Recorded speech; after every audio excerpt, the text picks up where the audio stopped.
So reality stars Spencer Pratt and Heidi Montag are among the thousands of people who lost their homes in the LA wildfires. The two have been documenting their emotional journey all over social media. Now Spencer has revealed on TikTok that they're pursuing a TV series about how they're going to rebuild. So do we think this is understandable, or is it a bit opportunistic?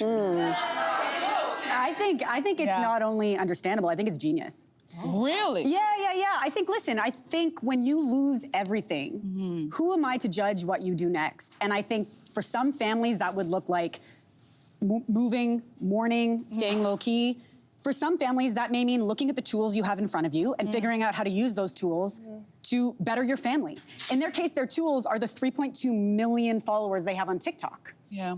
And so why not use that to their advantage? And to me, what was so smart about it is they weren't asking for GoFundMe donations because they would be hammered for that. Yeah. They asked for people to stream Heidi's song from a decade ago that didn't do particularly well a decade ago. That's a low lift for people. That's an easy way for so many of us who want to help. And now that song has shot to #1 on the iTunes chart and has prompted this potential show. So especially with TikTok maybe disappearing this coming Sunday in the US, I think this was really smart. And I'm going to tell you something. I actually fully agree with you. And I really have historically really disliked Spidey, as a lot of people know them. They're back from the show Laguna Beach, The Hills. Did you watch Some them? of you, Did you watched watch both of them. And the after show. I loved all of it. And so what I didn't like about the show was Spencer Pratt and Heidi Montag.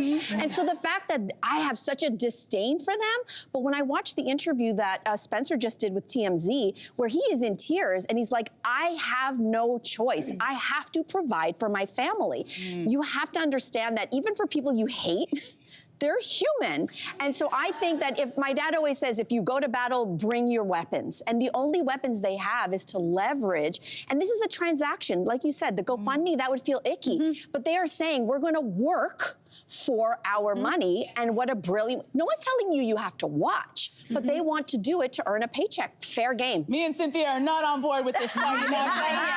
For me, it's 3 things. It's tone deaf, it's tacky, and it's not gonna work. So let me go with the first one. It's tone deaf because if it was just their house that burnt down and people were like, oh gosh, we feel bad for them, let's buy her song and be different. 180,000 people have lost their homes and all of their belongings. People have died. This is not exactly the time. It's great that this is happening, but it's not the time to capitalize on your chance to get back on television. And that's why I think it's tacky. It's like, you're so desperate. You're an able-bodied man who can do a lot of different jobs. You don't just have to I don't think he actually has a lot of skills. He doesn't want to. No, I don't. He doesn't want to do other jobs. I don't think he has a lot of other skills.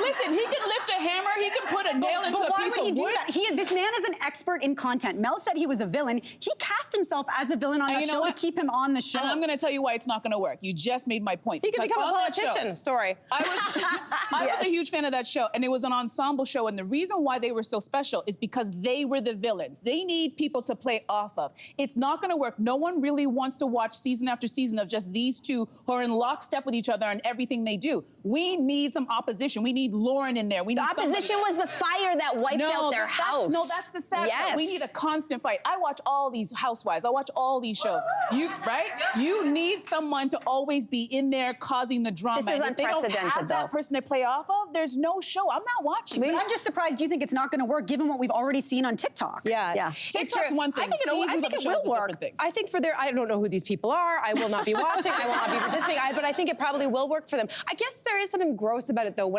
There was something that popped up on my timeline on Instagram, which was a man who literally apparently was a pillar of his community. He was not well off. He was not part of the Hollywood elite. And he lost everything. And he was somebody who would always go and do charity work and all this. So he was crying as he was showing his home.